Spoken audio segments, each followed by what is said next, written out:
Welcome into Sports Idiot Nation. Today is Monday, December 29th. So obviously it's time to talk about why the 6-9 Atlanta Falcons lives matter.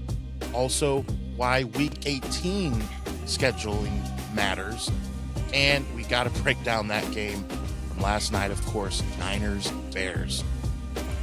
Sports, comedy, pop culture, and everything in between. By idiots, for idiots. Adam, I need you to do me a favor and frame Matthew Stafford for murder. I've got a fantasy championship to win. I don't care about yours. Yikes. Can't do that because this is Sports Idiot Nation.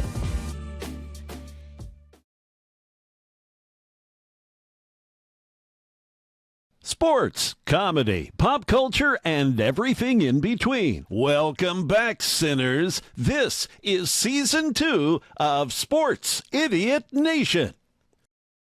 Woo! Welcome in. It is a Monday. Holy cow. I am still beside myself. The Niner game last night. We'll get into that. We're going to get into playoffs.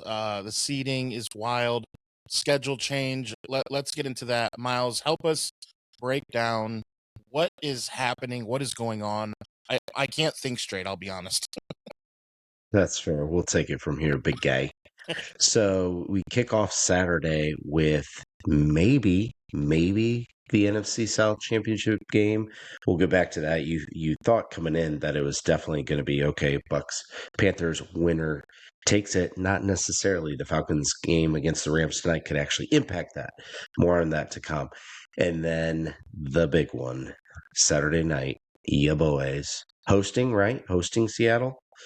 And if they take care of business beat them there, at their place. We already beat them at their place. Measure revenge. We'll see Saturday. So winner of that not only wins that division, you get the 1 seed. If you win, you lose, you're on the road. Crazy to think that the Rams, just a couple of weeks ago, everyone thought, well, maybe the Rams are that front runner. And now they're stuck probably as like the 6th seed. That's absolutely insane thing. A bunch of stuff happens Sunday. We can go down the list in a bit. And then, of course, Sunday night, probably the most meaningless of the division championship games. The Steelers and Ravens, a bit of a pillow fight there to win the North. They have to send a representative, unfortunately. So that will Lamar be may not play out of the AFC. Lamar is 50-50, they're saying, as of right now. So the Ravens might only win by 2 scores now. Yeah, Lamar is too busy playing video games and staying up late and asking the Ravens to have afternoon practices and asking to be traded to the Dolphins to care about winning the division. So, yeah, he's playing basketball with Max Crosby. If you haven't heard that story, injury, my Max ass. Crosby, the Raiders are trying to petition to get the best, draft seeding. So they told Max Crosby that he was hurt, even though he's been playing for 3 months on that same hurt knee. So what does he do? He leaves the facility, goes right to a basketball court, and posts him on Instagram of like hooping. It's like in his basement. It wasn't just a basketball court; it was his basketball court. I read yesterday that he is going to have surgery of some kind. So I wonder if that's the Raiders being like making some shit up. Hey, go get this meaningless surgery to cover our asses there. The Raiders, Lamar, gotta love them. We talked about Lamar all year. We said there's definitely something going on, and then at the end of the year, all this crazy stuff comes out. So I mean, it makes you wonder how true it is. Some of it has to be true. I'm not going to say all of it, but I can see him staying up late playing video games. That seems believable.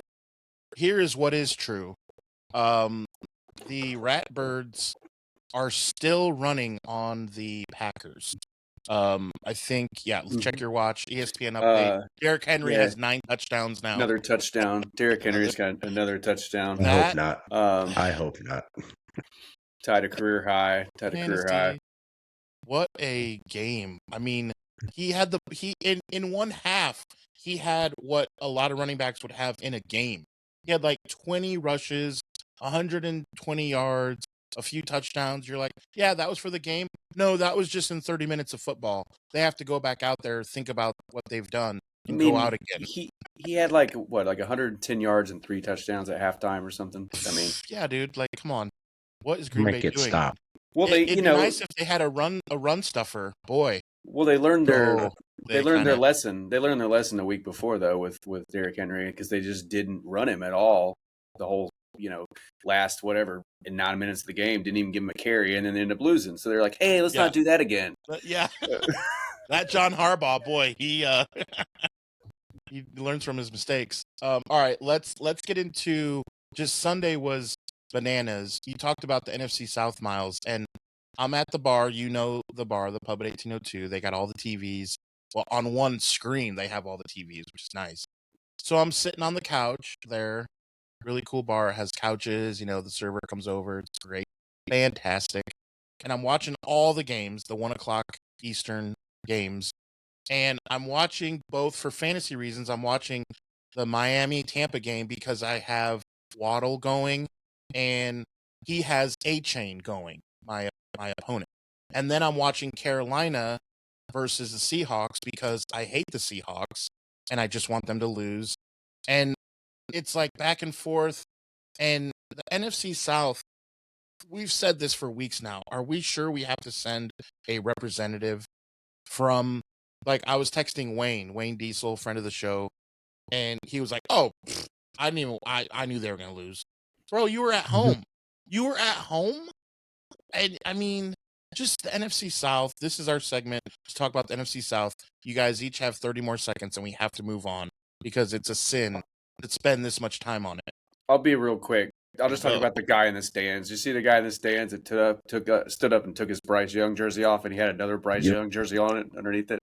Like it was No, it wasn't. It was Oh, JC. No, Horn. J.C. It was Horn. JC Oh, it was Horn. it He was was JC going Horn. defense to offense. Oh, He I was didn't see going that. and then offense to Okay, defense. I JC didn't see Horn that. possibly I cost him the game with a big face mask yeah. on third Yeah. down. They got a I third thought he down was stop, would have got the ball back to tie yeah. it, and he I blew it. Yeah, I saw him pan to him for a second, and I thought he was just being It funny looked and like the same number. like Yeah, I'm no. done with this, and then 9-8, he had another one 8-9. on. Yeah, He Yeah. sleeps in that one, and he Eight. just put that in, and he forgot when he took it off. Yeah, for all you Might as kiddos well out be the there, road team now. for the kiddos out there, we said 8-9, not 6-7. So Yeah, yeah. 8-9, 8-9. So that was just terrible terrible football. Like, guys, and all of a sudden Baker Mayfield sucks. I'm like, okay, I guess. It's Yeah, just I don't weird. know. He still had a decent week fantasy wise for me, so think he's- I'll take it. Did he really? Yeah, Fumbling the yeah. ball, So getting picked what's off. bizarre is 2 minutes into that Houston game, I'm thinking, oh my God, I just sat CJ Stroud. Thankfully, he imploded the rest of the afternoon, and starting Baker Mayfield on my end was the correct choice, unbelievably, even though that seemed pathetic. But he still had an average day, fantasy wise. So you're in the championship too, then, Miles? Yes, and somehow Derrick Henry went for 45 on me, and I'm still a Matthew Stafford decent game away from still winning. Because as Wow. long as Matthew Stafford doesn't pop off, I'm good. It's Here's what's crazy. unbelievable. And If he hey, does pop off, thank you for giving. well, if he does pop off, then I win because I have him, and I have the running I'm back. going against him. Yeah. So I had we'll see. I had the misfortune of having to start both Derrick Henry and Christian McCaffrey, so that didn't work out in my favor at all. I only got about 70 points between the two of them. Yeah. Yeah, like we said, they're still scoring points. Sitting pretty. You could have benched the rest of the team. You'd be in the hunt, probably. Yeah, just put all kickers. All right, so let's shift. I thought the Eagles Bills game was interesting in that Josh Allen misses that throw for the 2-point conversion, and if it was about 10 to 15 other quarterbacks, the fan base and the narrative would be, see, we told you he sucks and he doesn't make all the throws. Whoever it is, you could say whoever. But because Josh Allen, Tom Brady's just like, oh, he wanted that one back, and then calls it a day. Like, that's it. There's nothing else is said. Now, Josh Allen has won an MVP, and he has steadily increased his bad throws, turnovers over the last 5 years. But like, dude, that's as bad as the Ravens tight end last year, Mark Andrews, dropping that. It's just as bad. Like, the throw was there to be made, and you win the game. And I know you're still in the playoffs. I know all that, but Ti, what's your take on when a really good quarterback has an absolute blunder like that with getting off the hook? And do you think Josh Allen gets a pass?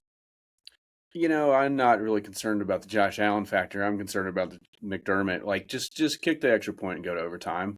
Like, come on, man. What are you putting that pressure on him? He didn't do anything all game. He brings you back in the game the last 5 seconds, and then last 5 minutes, and then. But it got blocked. Ti, they blocked the PAT before. Yeah, I know, but come on, they're not going to block 2 PATs in the same game. Come on. Look, I've got a better things. Yeah, you that's have your favorite show. Yeah, and that's your favorite show. You have, but come on, man. Like, let's be real. You're not going to block 2 PATs in the same game. So I just thought that was stupid on his behalf. It's like, yeah, you're already in the playoffs. You've come back. You've got the momentum. Philly's already clinched the division. What are you trying to prove? Just kick the extra point. Whatever happens overtime happens. The reason why I think they did not kick the extra point and try to go to overtime is because they were just gassed and they didn't want to risk getting any injuries. They didn't want to risk running down their defense. I mean, they've got, a couple meaningful games coming up in the playoffs. Next week doesn't really matter. I mean, I don't know if this Miles can tell me. Is New England and Buffalo still competing for the division, or did New England won it? No, today? as of that loss, because Buffalo lost. That's what I thought. That being said, had Buffalo won that game, the division's still open. But let's be real, New England's winning next week against Miami, so they knew it was basically over. So they want to cash it in, and I don't know. In my mind, honestly, a lot of it to me is like, man, they're kind of giving up on this season. In my mind, the fact that they are gassed, that's for one. It's like, let's just get out of this cold weather. Like, I don't want to play in Buffalo anymore. Let's go on the road for the entire postseason. Probably one game at the rate they're going at. But I feel like Buffalo's. I don't know. As an organization, I think they are heading in the wrong direction. And that 2-point conversion attempt smelled of desperation in my mind. Absolutely. Regardless of what was happening in the division, they are playing scared, quite frankly. Yeah, I don't know. I'm not so sold on McDermott. I mean, I always like to joke about his inability to really choose wisely when he's trying to motivate his team, since he's, used the whole 9/11 terrorist reference that time. But I just don't think that he's the guy, man. And, I like Josh Allen a lot. But I joke also, too. We all do. We joke about his wide receivers. Like, yeah, they have decent tight ends and they have a great running back. They have but, nobody. I mean, give Josh Allen a A.J. Brown, give him a Devontae Adams in his prime, or somebody like that, somebody of that caliber receiver, and I think you see a completely different Josh Allen. I mean, Josh Allen can throw the football from end zone to end zone, and if he had somebody that could actually catch the ball on a consistent basis, he would definitely be the top quarterback in the league. I just think his weapons let him down a lot. Yeah, they come in clutch sometimes, and when he had Stephon Diggs, they had a good thing going. But as we know, Stephon Diggs is only happy for about 2.5 seasons wherever he goes, and then he will ask to be traded. So it's only a matter of time before he's asked to be traded to Miami from New England. He's just going to make. I thought you were going to say he's only happy for about 2.5 seconds, which is how long he lasted with Cardi B. Yeah. That's true. He'll be on his boat with the white girls taking photos of giving them the colorful pills, and then everybody's like, "Oh, what's that?" I think we know exactly what that is. But yeah, back to your question, I don't think it diminishes. I guess it depends on the quarterback. I mean, I'm not going to diminish Josh Allen's career because he missed a 2-point conversion that his coach decided to go for when he didn't need to. I mean, it's not like he lost the Super Bowl on it. I mean. He diminishes it himself by not winning one. It's not like the Bills have lost 4 Super Bowls in a row ever. Yeah, ever. I mean, come on. They would never do that. They would never. They would never. Josh Allen would never do that himself. Josh Allen never do it himself because he can never get there. Yeah, that old joke, the kicker tried to kill himself, couldn't kick the chair out from under him, Wide right, Norwood. Yeah. Yeah, Norwood. Scott Norwood. He attempted to shoot himself, but he missed wide right. Yeah, growing up, my neighbors, his dad was a Bills fan, and they would always have Super Bowl parties. That was when I first kind of got introduced to NFL. But me and his son were mostly playing Nintendo the whole time because, like I said, I grew up watching Auburn and didn't really care for the pros until probably like 95 or so. And yeah, I just remember him just every year, just like, son of a bitch, you kidding me, you know? And I never really grasped the severity of the situation, but I mean, just to make it to 4 But Super now you Bowls do. Yeah, and yeah. I mean, in a row and then to lose them all. I mean, oh, that is just, As whoo, a man. Titans fan, I can't even imagine that for you. I can't Yeah. imagine. Like, I'm I've sorry. lost 2 Super I'm Bowls. sorry. You're breaking up on me. I'm sorry. I can't really hear what you're saying. A lot I've of lost 2 static. Super Bowls watching my team in the last 15 years, and I cannot, 3. I've lost 3 after going 5-0. Then against the Ravens and Patrick Willis, we lost. And then, of course, 2 just in the most recent 5 years. So it's like going 0-3 over that space is like mind blowing, like insane pain. 4 in a row, 1, 2, 3, 4. No in betweens, like no, like I can't even. That's so crazy, and you just don't think about it because none of us are connected to Buffalo in any way, shape, or form. It's like out of sight, out of mind. But when it gets brought up, you're like, can you imagine losing 4 Super Bowls in a row? I can't even. Because it's a big deal that you got Yeah, there, right? It's like makes you think their fan base is cursed. I mean, it makes you wonder if they'll ever win one. I mean, to go 4 in a row and not even sniff it. I mean, it kind of makes you want to jump off a table and break it. I feel like as a fan is what makes you want to do. that's probably where it derived from. Fans just trying to put themselves out of their misery, and they were like, "Oh crap, I man! just want to kill myself." Put the table. Shouldn't have put the Go table over there." Niagara Falls. We'll just do a table instead. Yeah. So, speaking of the Titans, there were 2 teams that gave up 34 points, and that was the Raiders and the Titans. And their opponents were also very bad in the Giants and the Saints. So let's go with those 2 toilet bowl games. Ti, your take on the Titans and what they should be doing regarding, they're 3-13 along with the Giants, Jets, and Cardinals, and now the Raiders are 2-14. Do you like where they're positioned? Did it seem like they played that way in the second half to get that, or what do you think? I mean, they played great in the first half. Granted, they were playing the Saints, and the Saints are a little depleted, especially at running back. I will say their Estime or whoever was running for them. I think they recently signed him, or he's a rookie. I don't know. They should be starting his ass every game. That dude was a man amongst boys. He was hurdling people and still trucking. He was stiff arming people like Derrick Henry. I was really impressed with that kid. I kept saying, who in the hell is this guy, and why can't anyone tackle him? I mean, I estimate that he's going to have is going to have quality career. No, yeah, the second half they could not tackle at all. They could not tackle. I mean, you take away the forced fumble at the 2 that wound up being a touchback. I mean, come on, that should have been a touchdown. There was 5 missed tackles on that. One of the Titans guys just literally ran away from him like the guy had some kind of disease. It was just like, ugh, not touching you. Cam Ward played like a blindfolded Jameis Winston the whole second half. Dude, that fumble with Chase Young, oh my God.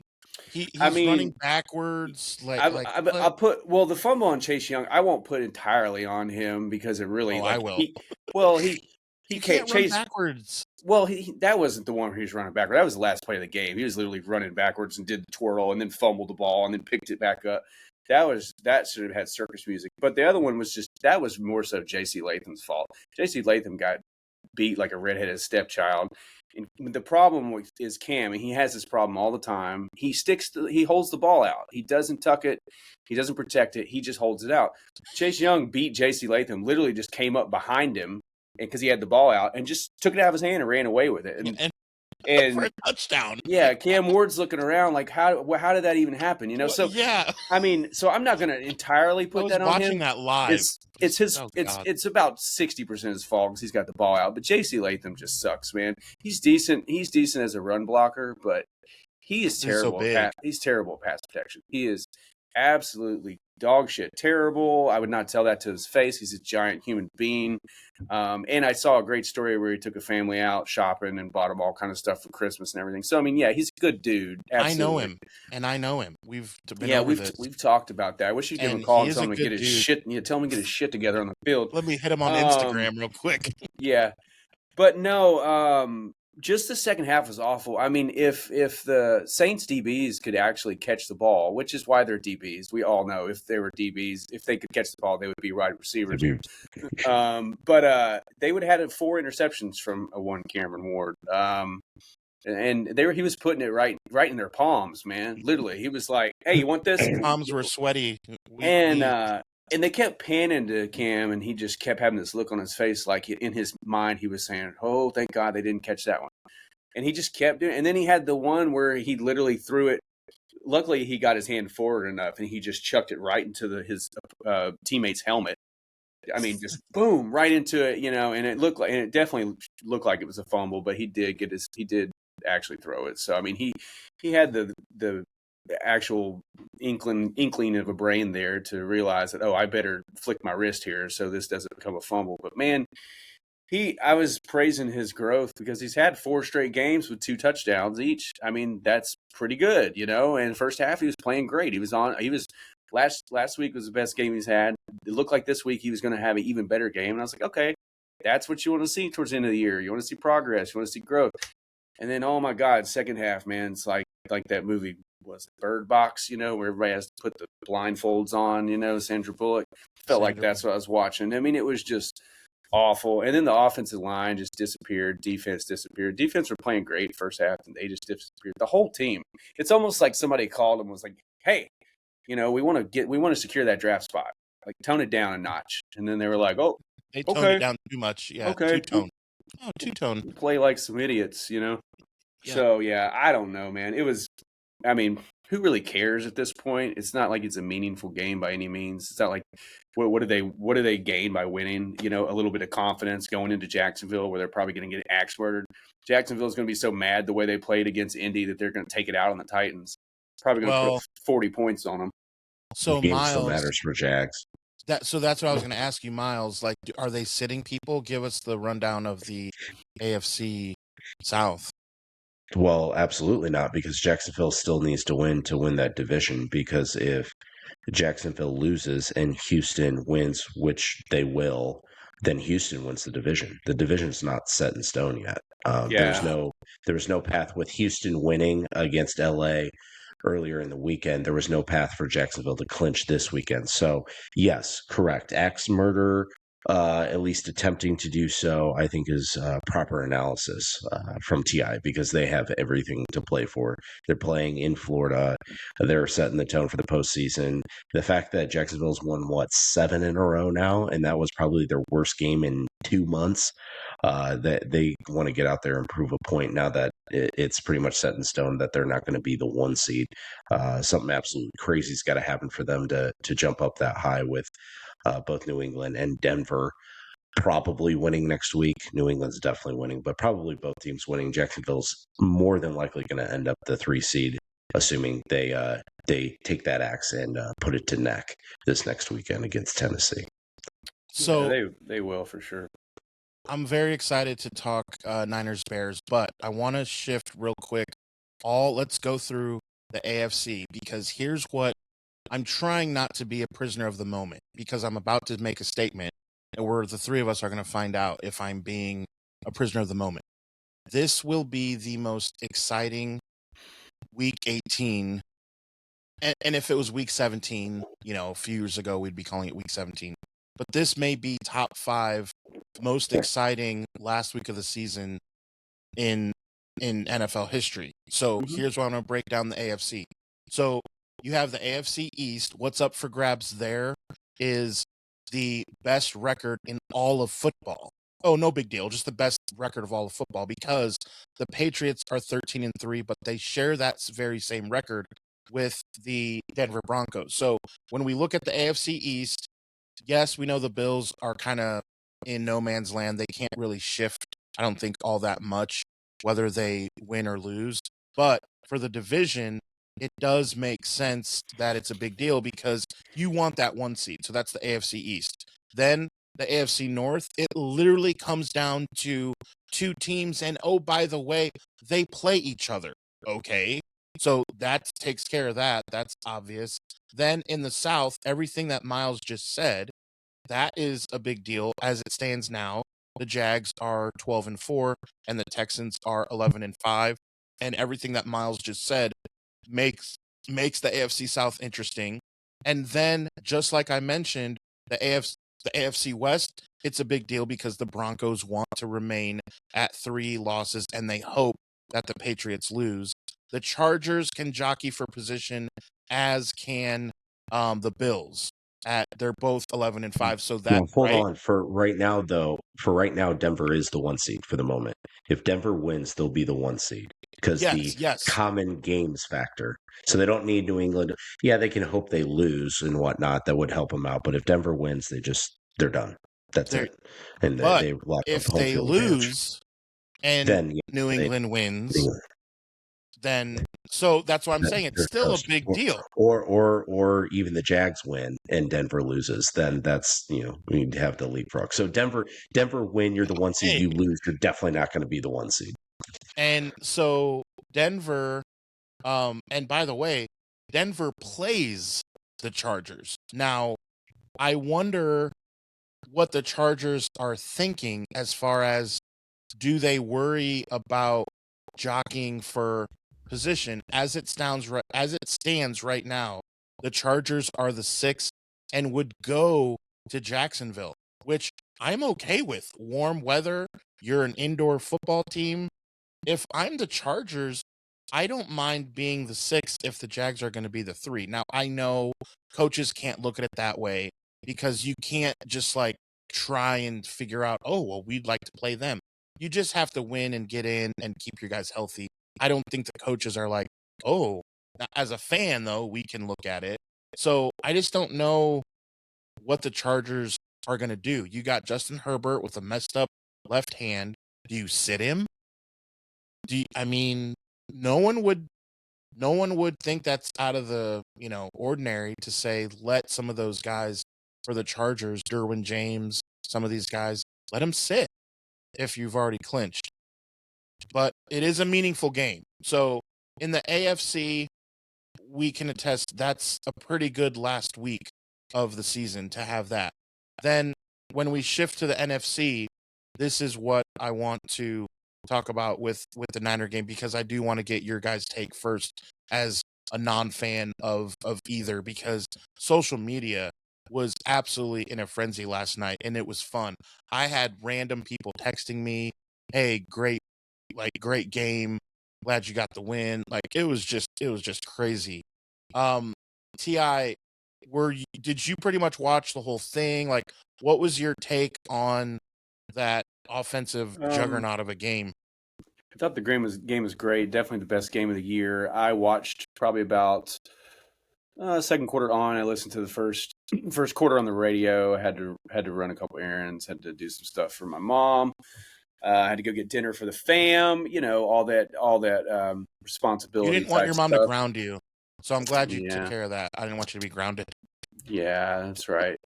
No, I thought it was a great game, back and forth, which is what sometimes you like. Maybe you don't like it so much if you're a fan of one of the teams because you want to see somebody stop somebody. But I enjoyed it. I did get a little concerned when I just saw Brock Purdy running all over the place, because I just kind of was like, bro, you just came back from the turf toe. Your team needs you, and you're running all around here like you're Christian McCaffrey. But I will say that play towards the end of the game where he juked about 4 dudes, he stepped up through 2 tacklers and delivered the shot to Kyle. Yeah, Kyle Juszczyk, dude. that was a la Caleb Williams. I'm watching with Bears fans. I'm like, dude, that looks like Caleb Williams.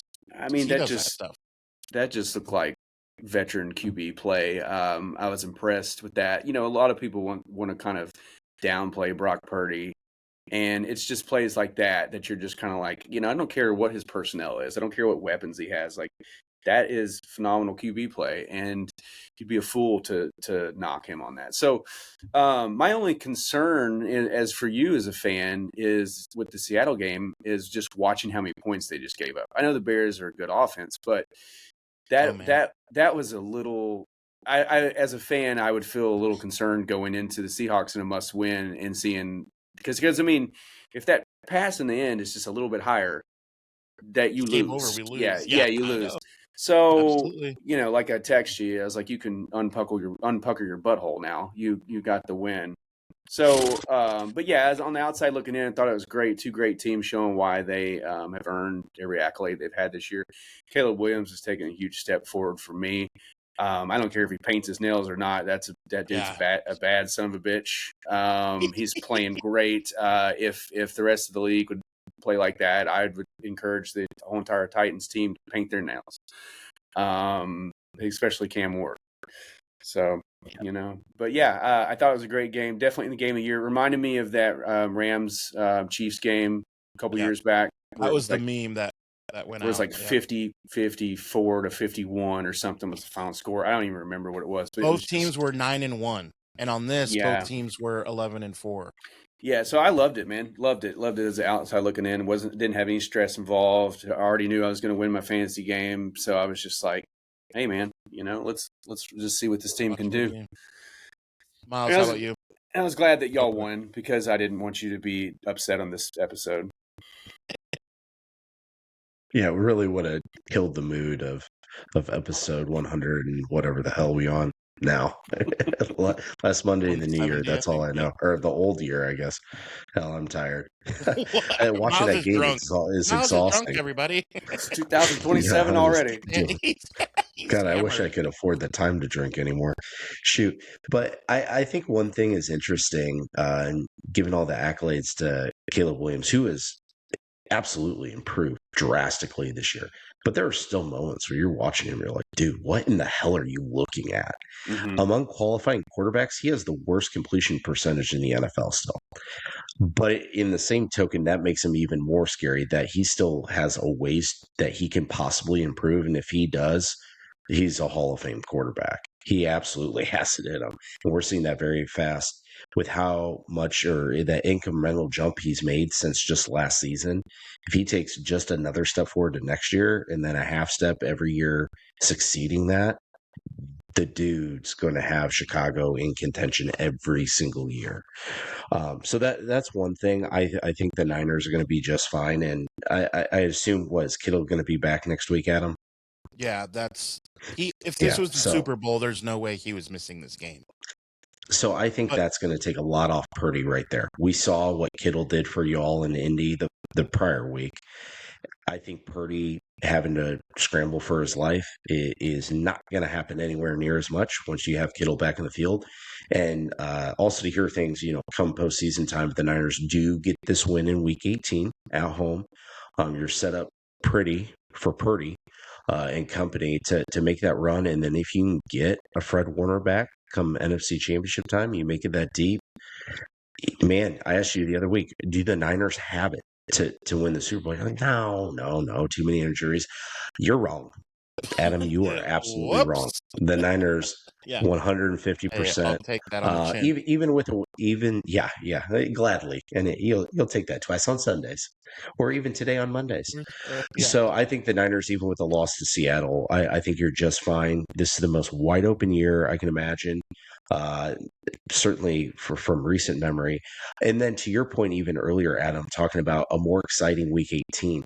I can't remember Week 18 or going into, and even really going into much of Week 17, at least Sunday on Week 17, going into yesterday, where all the wild card spots were already determined. And you're going to stand there and tell me that we have this much of a clusterfukin for division championships, for 1 seeds, 2 seeds, 3 seeds, even 4 seeds.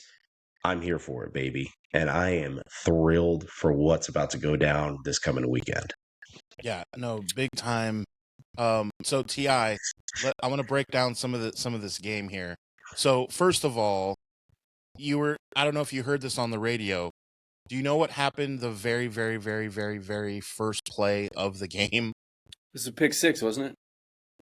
Yeah, dude. Yeah. So I'm at the bar with all these Bear fans, and they're like, ah, like we start the game with one hand was behind our It back. was Super Bowl Edmonds. Super Bowl 41 all over again. The Bears start off with, With a not touchdown. defensive, but a kickoff Yeah. for a touchdown. Like, oh my Yeah. God, we're going to kick their ass. And then he Yeah. loses. That I did not know how we were going to respond. And we scored 21 straight points. Like, okay, I'm like, I think we're in this. I mean, just the offense. Brock Purdy. I felt bad for your punter though, because he actually had to work last night. So we He talked actually had to about that. work. First time in Yeah. December.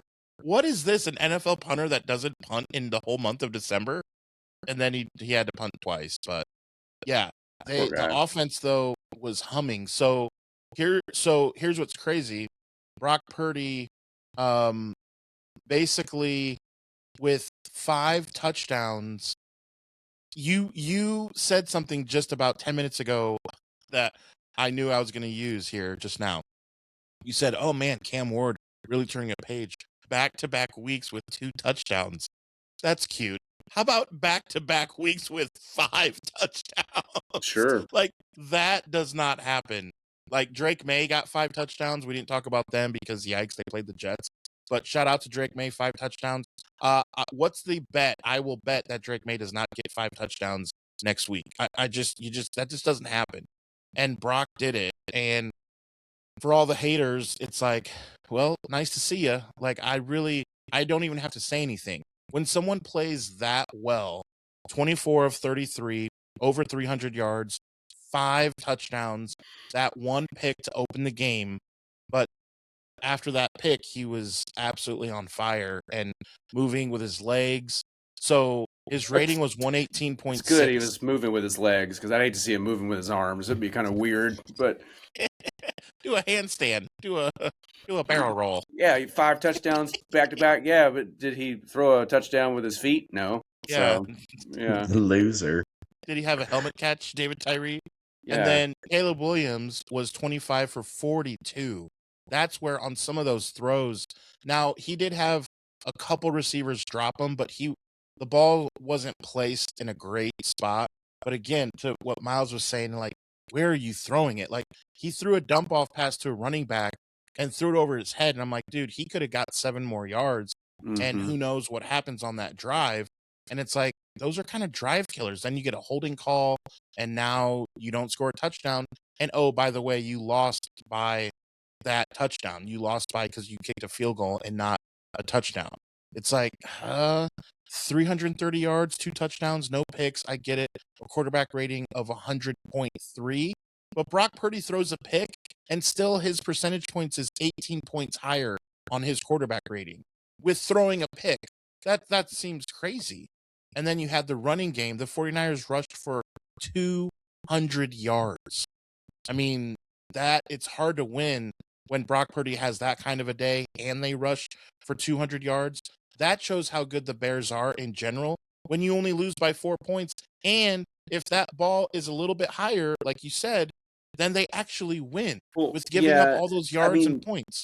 That's my thing. I agree. Some of those passes that Caleb Williams had, even they were talking about on TV. It was just like, you got to hit that. How do you miss that? But the fact he makes up for it just being clutch when he needs to be was what told the story to me about his growth. Because I'm just like, well, we always have said he's kind of an inaccurate passer, but he's taken, leaps and bounds this season, but he's just been so clutch when he needs to be. And on that, last drive, his players were dropping balls left and right. Granted, a couple of them were good plays. The other ones were a little tight window, but that one to Loveland, that was his first drop of the year as tight end. He apparently was the only tight end that had 0 drops all season, which I find that hard to believe. I mean, I don't know. How do we define what an actual drop is? I mean, or is he, or they have, or did they really not start using him till halfway through the season? I mean, I don't know, man. It's kind of hard for me to believe, but hey, they said it on the TV, so it must be true. But yeah, I just felt he was just clutch, man. And that is the difference to me in being a good quarterback and a bad quarterback. You can put up all the numbers in the world, but if you're not clutch when it matters, what's the point? Yeah.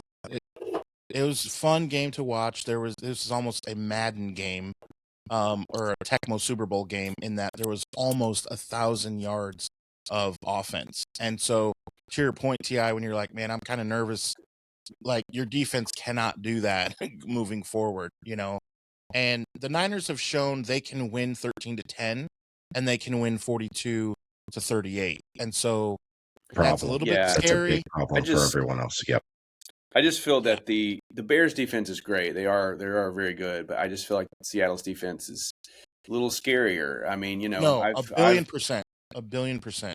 I've had them And as they my know us better. They um, know us better because we play them twice every year. So I've they know had us better than Chicago.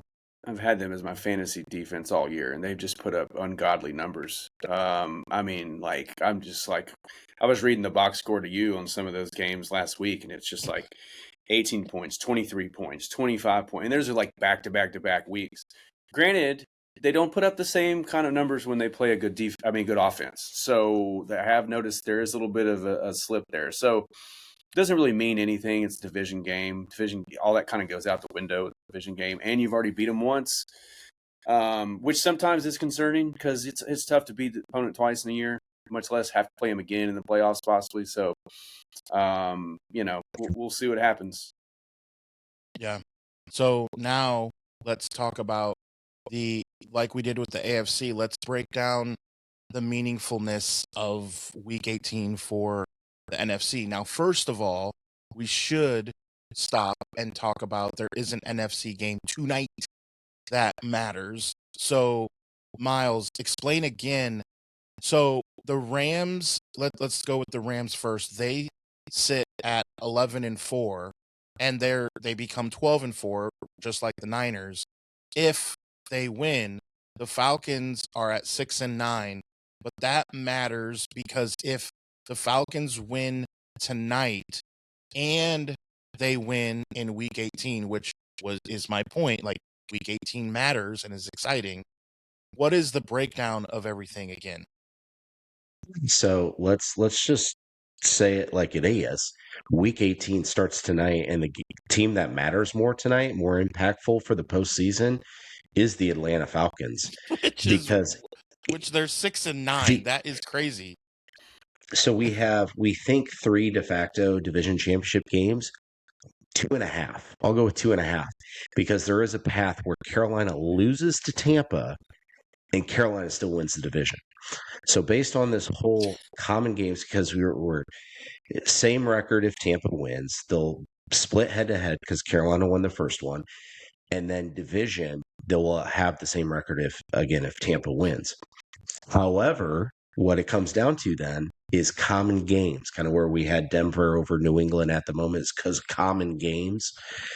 If Atlanta wins tonight and Atlanta wins next week, which that game, mind you, is Sunday after the Tampa Carolina game happens, Tampa's eliminated. So there is a very reasonable path because Atlanta has tonight at home and next week in New Orleans at home. Tampa could win that game and get bounced. So we'll see. Obviously if Carolina wins on Saturday, nothing else matters. Carolina's in as the division champ. But if Atlanta finds a way to pull off the upset tonight over the Rams, who could be, looking ahead or kind of cashed out after the Niners did what they did last night and realizing they're not going to win the NFC West now. Atlanta could make this a little spicy in a division that no one really cares about other than our buddy Wayne. Right. It is so crazy to think that it matters that much. But to my point, it's making my point for me. Then let's shift to the Eagles and Bears because they are their respective winners of their division, and they're both 11-5. So that's just common sense. Their game matters for seeding, and you may sit some of your players, but that's fine. It still matters as far as playoff seeding. And so the argument for this being one of the most impactful, meaningful last weeks of the season still stands, whether players sit or not. We'll see what the Bears do. We'll see what the Eagles do. But seeding does matter. And then you have an epic. I think I'm trying to think in my head based on you have the Ravens Steelers, you have the Panthers Bucks, right? There's no better matchup for deciding your division than Niners Seahawks. It truly does take the cake, and that game is Saturday night. Who did the Bears play? I know the Eagles have the Commanders. Who did the Eagles? I mean, who did the Bears Packers. play? The what? The Packers. Oh, they play. Packers. Oh, the Bears No, play no, the no, no, Packers. no, No. They've no. already The played. Lions. Yeah, So, so they've already played twice. I thought they were. Oh, they did already. no, play they Yeah. split and they Yeah. split. So if And the they, Bears won in overtime. So if they've got the the Bears Lions. win, they get the Packers in the playoff. So that matters. But to Crazy. that Yeah. effect, though, this is huge for the Eagles and Bears because if it's chalk to the divisional round, obviously between the Bears and Eagles, then if they meet in the divisional round as the 2 and 3 seed, that's home field advantage for that game. Obviously, either city is going to have a cold weather game. You need that at home either way. In a cold weather game, you sure as shit want to play at home. But even beyond that, let's back up to the wild card round. I'd much rather play the Packers than the third place team in the NFC West, whether it's any of the three. I don't care.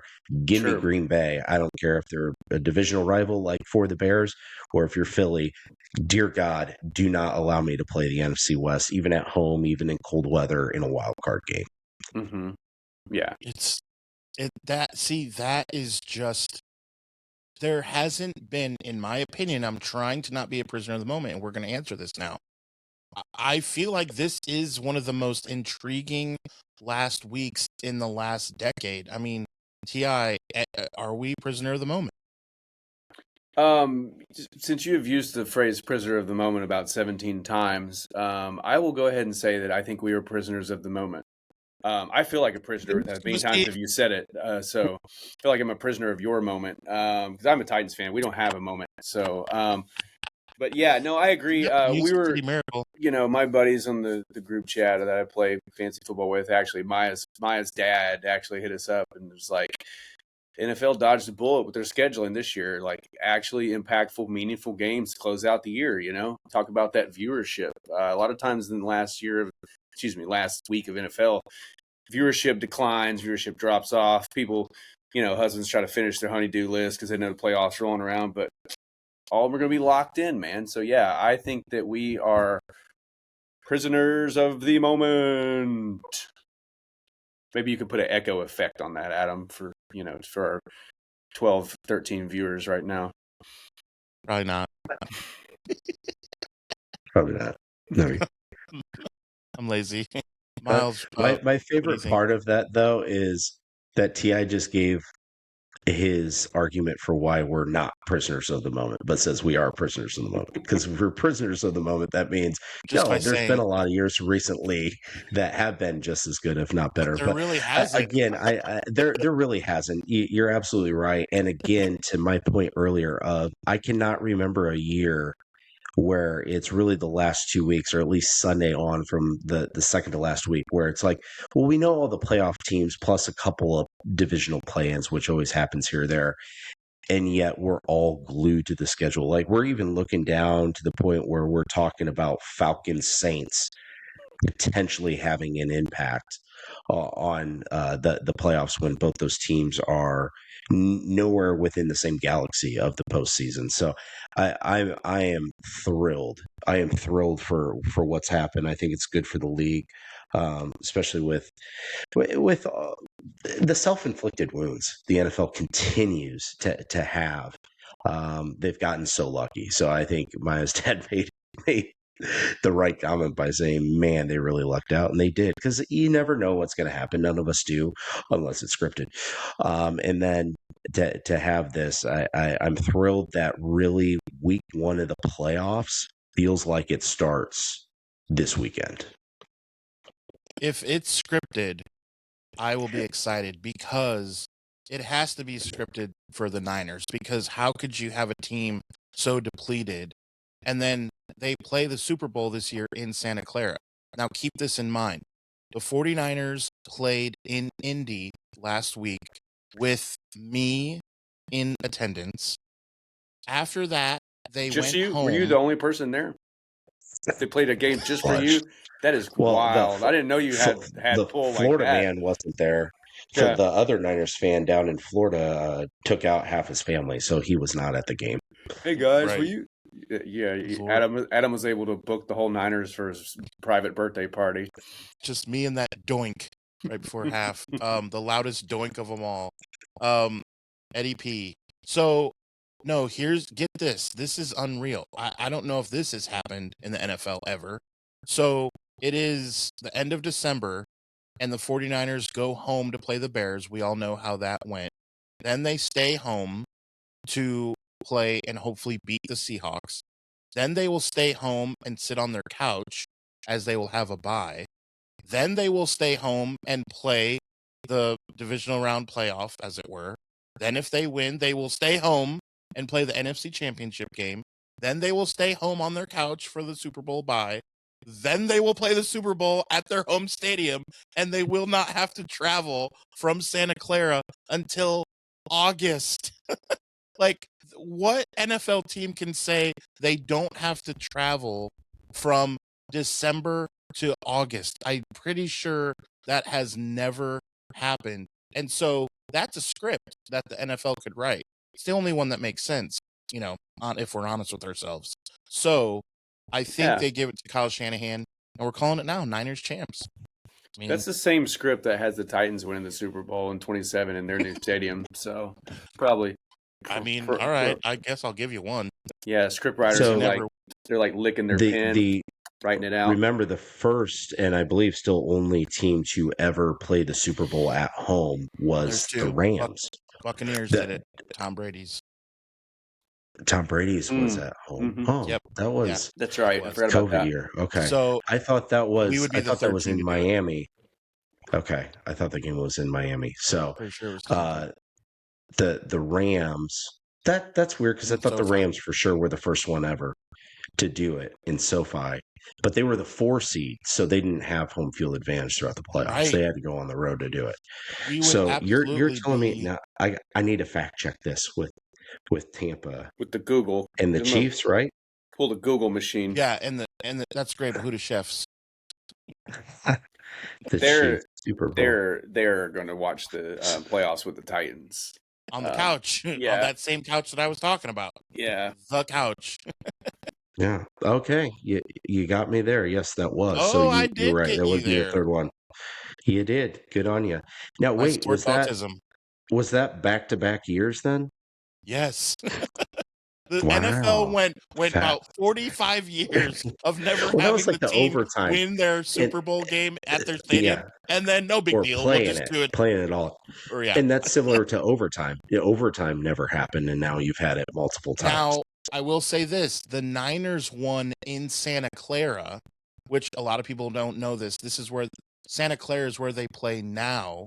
Santa Clara was not where the 49ers played when they played the Super Bowl earlier, like in the 80s, 90s, like that era. They played at Stanford and they won. So that doesn't count because it wasn't in the 49ers home stadium, but good Lord, that's like Minneapolis, St. Paul. If you play the game in Minneapolis and your home games are in St. Paul, it's 30 minutes. So the 49ers did play and win a Super Bowl in which they were 30 minutes away from their stadium. I mean, that was way back when, but technically is not exact. But anyway, so the 49ers could be the third team to do it, but they would do it in which they did not travel from end of December all the way through, which is the storybook. And Kyle Shanahan has coached his rear hindquarters off to not have these players. I mean, no George Kittle last night, no big Trent Williams, guys. We didn't even talk about that. In that pick 6, he strained his hamstring. That was the first play of the game. He didn't play. So Trent Williams did not play. You have no tight end, no left tackle, no Brandon Ayuk. Finally, we got Ricky Pearsall back. Finally, we're still all down all those guys on defense, and we have a chance to be the one. Shanahan is still going to be probably nowhere near Coach of the Year conversation. No, and how insane this year is. And I'm upset. It's Vrabel. It's going to Vrabel, and I'm upset. Well, it just depends. It depends. I think if the Seahawks were to beat you guys, maybe it goes to Mike McDonald. I mean, I don't know, man. It could. You're right. I mean, Vrabel's to lose. The Seahawks were decent last year. And it was the same coach last year.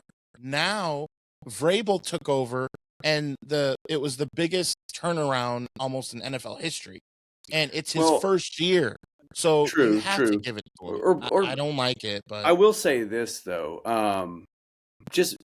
I know you want as an organization, I know you want to promote your guys, right? You want to be all right. Hey, you've earned it. I know you go out there and be a head coach.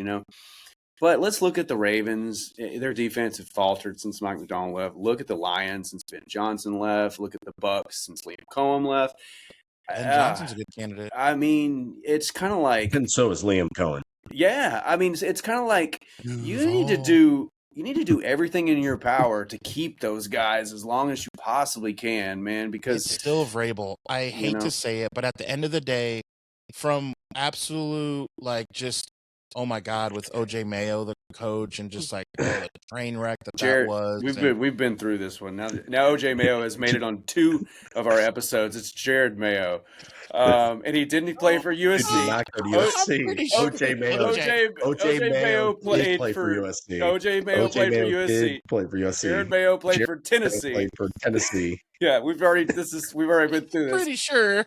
Deja vu, uncle. No, we're not diddle. We're not diddle. No diddle. Where's Will Levis when we need him for all this Mayo talk? All this mayonnaise. That's where the Niners play at Will Levis Stadium. And that's where the Super Bowl is going to be. The Super Bowl. Will Levis Stadium. Yeah, love it. Who knows? Hey, Will Levis might be your backup next year. You never know, man. I'm sure Kyle Shanahan could get him fixed. He did Mac Jones. The quarterback whisperer. Yeah. Because we're not keeping Mac Jones. There's no way. He's going to make his money. Yeah, Mac Jones going to make some money. I think Malik Willis going to make some money. Some backups are going to make some money this year. Oh, Malik Willis, man. Did you imagine what the Titans would be with Malik Willis, Vrabel coaching, A.J. Brown? Man, the Titans would have Derrick Henry. Derrick Henry sucks. Kevin Byard. I mean, he only leads the league in interceptions still. Man. Come on, man. Mike Munchak. Oh, I don't know. I'm making up old names. Hey, I'll take Mike Munchak as our O-line coach. He's great. I mean, he knows how to do that. He knows how to do that. Our O-line was great when he was coaching, and he was great lineman himself, Hall of Fame lineman. So I will take Mike Munchak. Are you impressed, T.I., with that one? I was dropping some knowledge on you. I mean, you are a football guy, so I'd hope you know a Hall of Fame player. So much obliged. Yeah. Yeah. All right. So reminder, new episodes of Sports Idiot Nation come to you every Monday, Wednesday, and Friday. Check us out wherever you get your social media. T.I., give a quick plug of our newest. It was birthed, I believe, 24 hours ago. What can you tell us? Yeah, as you know, your viewers have probably seen Bryce on College Football Guru. Love that guy. He's my favorite Bryce. Austin P. Gov, actual podcaster. Got his credentials for the university. He's the real deal. He will be joining us idiots, and he is going to man a brand new extension of the Sinnerverse known as Underdog Idiot Nation, where he's going to focus on mid-major basketball, FCS football, a lot of underdog sports, collegiate athletes that really don't get to shine, and everything else in between, like we always do. San Jose State. Probably not going to focus on just football and basketball. I'm sure it'll be like 75% that, but he's going to. We open the door for him to do whatever he wants to do, and he's got a great humor. He's got a good work ethic. He's very knowledgeable, so I think it's going to be a slam dunk, home run, touchdown of an addition. A double steal to the Sinnerverse. Random sports words. Man, it's going to be a real double steal. What? Damn it, Adam! It sounded great till you hopped in there. Yeah. It's going to be a bases loaded walk. So I believe will be the 12th extension to the Sinnerverse. Once we get you got numbers. Once we get Joshua Toomey back. That high? What are you using to I take my shoes off. Okay. Yeah, I take my fingers take his pants off and count his testicles. I could. Hang on, let me see. Well, John Crack couldn't. 10 fingers and 2 testes. Once we get old Joshua Toomey back off the road and get him in the mix, we will have 12 fully functional extensions of the Idiots. So 12 fully functional idiots. and speaking of Joshua That's- Toomey, he that's sent pretty good of you. Jesus' disciples. he sent me a text just the other day. Primer 55 has added a Nashville show. They will be playing in February at the Basement East. Oh, so awesome. dude. yeah, so that I'm gonna definitely try to attend. We'll definitely will attend that. Yeah, dude. Try you to have to. on-site stuff, and those State are law. and that's actually the people that that I know, Dave and Mike Grimes, that are working watch parties and stuff with me. That's their venue. So Oh, nice. little twofold there, So Yeah. we'll Little have to double definitely steal. have to have him back on before that show so he can talk it up. But yeah, man, we Yeah. got a lot going on. 2025 has been great. Matter of fact, hold on, before we end this episode, let's check our numbers, because when we started this episode, we were 4 followers away from 5,000 on Sports Idiot Nation. So let's see where we are at. Irma Gerd. Still Drum not there yet. roll, please. Oh, we're still 4 followers away. Oh, that's okay. We gained 1. That's okay. That's okay. But hey, it's been a good year for us. A lot of growth in the pages. 2026 is going to be even better. So, A lot of growth in our pants. Adam had a lot of growth last night watching that Niners game. That's for sure. Yep. Sport toner. Miles knows the term very much. Swing. Terrific. Swing tip pole. Oh, man. So if this is not reason enough to follow us wherever you get your social media, I don't know what other reason we shall give you. So we're going to end it here. Reminder, episodes of Sports Idiot Nation come to you every Monday, Wednesday, and Friday, which means, as you know, we will see you for Idiot of the Year Wednesday. Thank you for watching this episode of Sports Idiot Nation. Remember, we are on all social media and on YouTube, and the podcast can be found on Spotify and Apple Podcast. Remember, new episodes are every Monday, Wednesday, and Friday. And remember, because you watch Sports Idiot Nation, You would be the smartest idiot in the whole world.